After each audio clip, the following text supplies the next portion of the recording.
Olá, garotada! Vamos estudar o conteúdo de História, Primeiro Reinado, que compreende os anos de 1822 a 1831. Vamos lá? No Primeiro Reinado, em 1822, Dom Pedro realiza a independência do Brasil, em 7 de setembro de 1822. Dom Pedro ele passa de príncipe regente a imperador, e seu período ficou conhecido como Primeiro Reinado.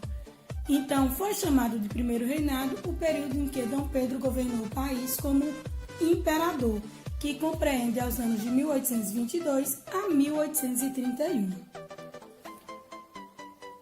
No Primeiro Reinado, foi uma época agitada, porque ocorreu muitos conflitos, pois nem todas as províncias eram favoráveis à independência do Brasil. E agora nós vamos ver e compreender o que são províncias. Províncias foram as subdivisões do território brasileiro, são os nossos estados. Então a independência do Brasil não foi aceita em alguns estados, porque elas eram influenciadas por militares portugueses que queriam continuar ligados a Portugal. E no ano de 1823, reuniu-se um grupo de políticos brasileiros que formavam a Assembleia Constituinte. E para que eles estavam formando essa Assembleia Constituinte? Eles estavam formando a Assembleia Constituinte para elaborar a primeira Constituição do Brasil. Então, foi no ano de 1823 que esses grupos políticos brasileiros se reuniram para formar essa Assembleia e também criar a primeira Constituição do Brasil. Vamos ver agora o que é uma Constituição. É um conjunto de normas que regem um Estado, um país, que é como um documento escrito que numera e limita os poderes. São as leis que vão reger o nosso país.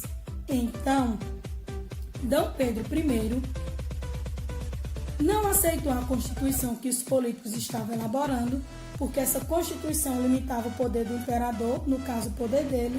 Então ele ordenou ao exército que desenvolvesse uma assembleia e com alguns homens de sua confiança redigiu a primeira Constituição do Brasil em março de 1824.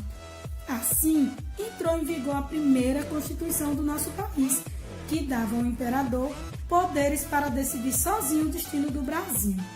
Então, a primeira Constituição ela foi imposta, porque não teve nenhum tipo de consulta ao povo, ela foi simplesmente ortogada.